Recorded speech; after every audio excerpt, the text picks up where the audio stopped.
Something wonderful has happened. Something in the area of free speech has happened. And it's actually good. Now this does not happen often. That's one of the reasons why I switched up my content, is because I was sick of delivering bad news all the time when it came to freedom of speech. But this is actually good. This actually is good. Article 13 will not, like UK, will not implement the EU copyright law. I don't know what to say. Like, in regards to free speech, something good happened. Universities and Science Minister Chris Skidmore has said that the UK will not implement the EU copyright directive after the country leaves the EU. Fantastic. It means we're not going to get the great filter that analyses all of our content before we put it online. Several companies have criticised the law, and rightly so, which would hold them accountable for not removing copyrighted content uploaded by users if it is passed.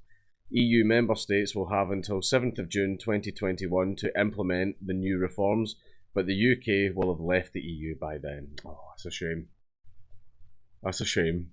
You know, there's a goddamn, you know, we could have stayed in the EU and got that sweet censorship law encompassing the entire fucking internet, man. Oh no, we're missing out on so much. The UK was among 19 nations that initially supported the law. Now, the UK didn't. The fucking stupid boomer MEPs that don't have a clue what they're talking about fucking supported it, because we were there. Me and Sargon were there and we fucking spoke to them. They had no idea what they were voting for. They were just little happy clappy seals. They just clap when they're told to, when they're paid to. That was in its final form at the European Council vote in April 2019. Yep, I remember that. Terrible for the internet. Oh, it's fucked up on the screen now. Terrible for the internet. Yeah.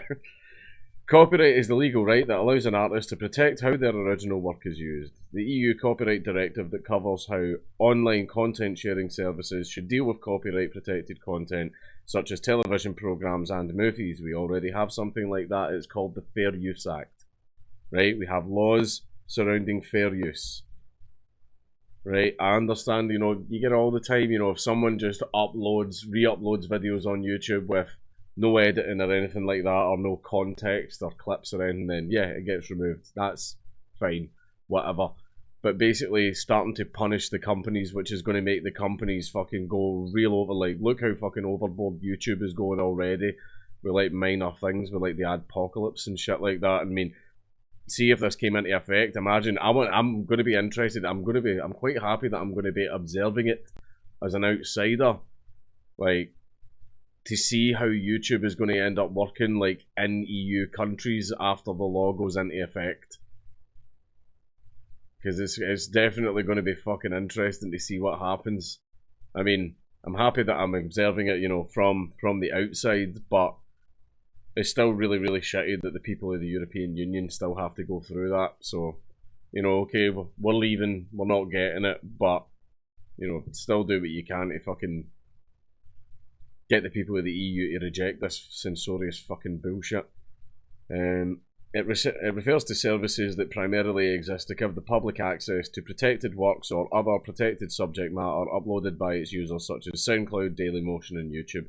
It was Article 13 which prompted fears of the future of memes and GIFs, stills animated of short video clips that go viral.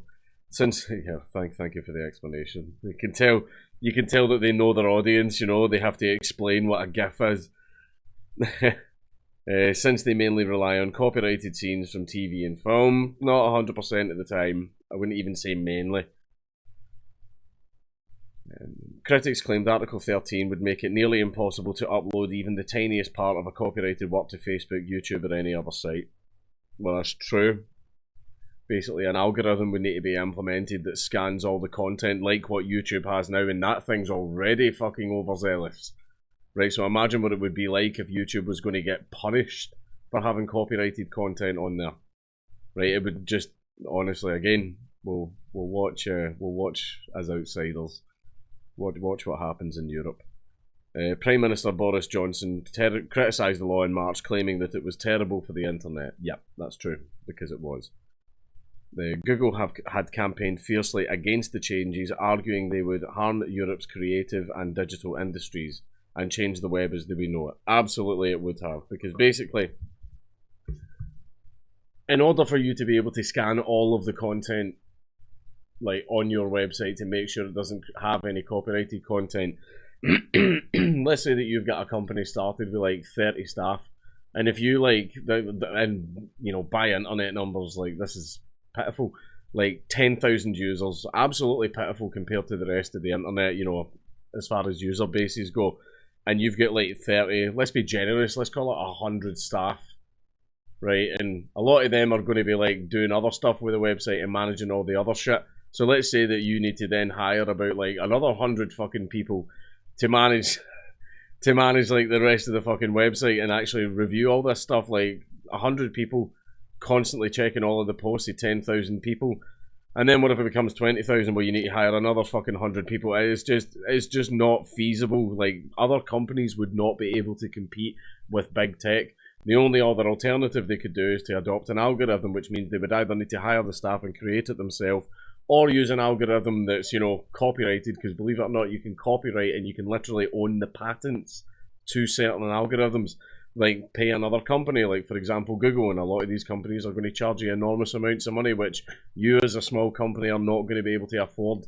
Basically, if Article 13 went through, you know, I'm happy that Google campaigned against it, but Article 13 does solidify Google's power, and well, at least in Europe, it completely shuts down the ability of, you know, another person to create a social media company or a, you know, content sharing company or anything. Like, it just completely shuts the door, because there's no way that these guys can afford to even think of starting one of these companies because of this fucking law.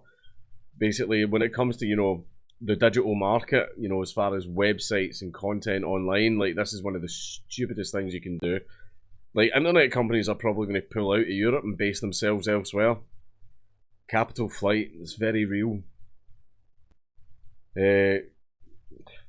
Went in a rant, lost where I was. Google had campaigned fiercely, blah blah blah, yep. YouTube boss Susan Wojcicki, you'll forgive me if I don't really take anything she says seriously as far as, you know, how the internet goes, because she's doing a fucking terrible job of running the site that she's currently the CEO of. YouTube boss Susan Wojcicki had also warned the users in the EU, also warned the EU, I have been smoking, right, I'm sorry. YouTube boss Susan Wojcicki had also warned that users in the EU could be cut off from the video platform, and like, if the algorithm can't do it and you literally have like hundreds of millions of users, like, I mean, if even YouTube doesn't have that fucking technology, and they've already got algorithms, and the algorithms already work fucking terribly. The algorithms are fucking awful. Like, on YouTube, they fucking hit everything. They've got itchy trigger fingers, those fucking algorithms, and then you need to chase YouTube down for about a month before they go, oh sorry, our algorithms are fucking learning. Thank you for reporting this. Yeah, well, my channel got fucked for a whole month, thanks very much. Like, YouTube are, honestly, their website is so fucking badly run. But it's like, yeah, like, that would be the sensible thing for them to do. You know, if their algorithms are fucking terrible, they don't have time to make another algorithm to check this. In order for the company to keep running and not be constantly hit with fucking sanctions and penalties and all this other stuff from the European Union, then the safest business decision to make is cut them off. You know, they can still watch, they just can't post or upload. Which, yeah, it's absolutely fucked. Kathy Berry, a professional support lawyer at Linklaters, welcomed the government's stance in the law, claiming it will allow the UK to agree to more tech-friendly copyright provisions in free trade deals with other countries. Yes. Yes, absolutely. The law sparked suggestions from its biggest critics that it would end up killing memes and parodies, despite it permitting the sharing of memes and GIFs. No, you're going to want to look at that last part again. Literally posting content online that is copyrighted is against Article 13. That is the entire point. I mean, you don't have to just make the GIF. You don't just have to make the GIF or make the meme. See, if you post that, you know, it's the same statute that my crime was under when I got the whole Nazi pug shit. Basically, my crime wasn't me creating the video, editing the video, rendering the video, having the video in my computer. The thing that triggered the crime was me posting it online. That in itself was the crime. Same as, you know, having a meme on your computer or creating the meme is not a breach of Article 13. As soon as you post the meme online or share the meme and spread it, basically the posting part is what's important. That's, you've breached Article 13. Right, so see that sharing memes, like even though you didn't make it, you've shared it, you've posted it, you've put it onto your social media. Like that, and that is a breach of Article 13. So like that part, no, that part's not true. I mean, Jesus, fucking hell, one of the things that annoyed me is I have forgotten most of it now because it's been so long, but I do remember the key points. Is when I went and I literally read the entire fucking legislation and then went in to speak to those MEPs, and none of them had any fucking idea what I was talking about because they hadn't read it. If you asked them if they, oh yeah, I've read it, well, what did you think of this part? Well, foofy fucking politician answer. Right, garbage, none of them ever fucking read it. This is something that could have completely fucked up and probably will still fuck up. In fact, yeah, you're still getting it. It's going to fuck up the internet for people in the European Union and censor them and restrict their freedom of speech and freedom of expression. That's something that's an extraordinarily drastic, fucking horrible thing to happen to people. And these MEPs didn't even fucking read it and went in and voted yes because they're fucking idiots, right? At least we dodged a bullet, right? I'm happy about that, you know. I went over there and I argued. You're welcome. You're welcome. I'll take this one, boys. Right? You're welcome. Don't worry. I got you. I got you, fam. Right? So we dodged a bullet. But as for the people in the European Union, it sucks. It sucks. This is going to cause so many fucking problems.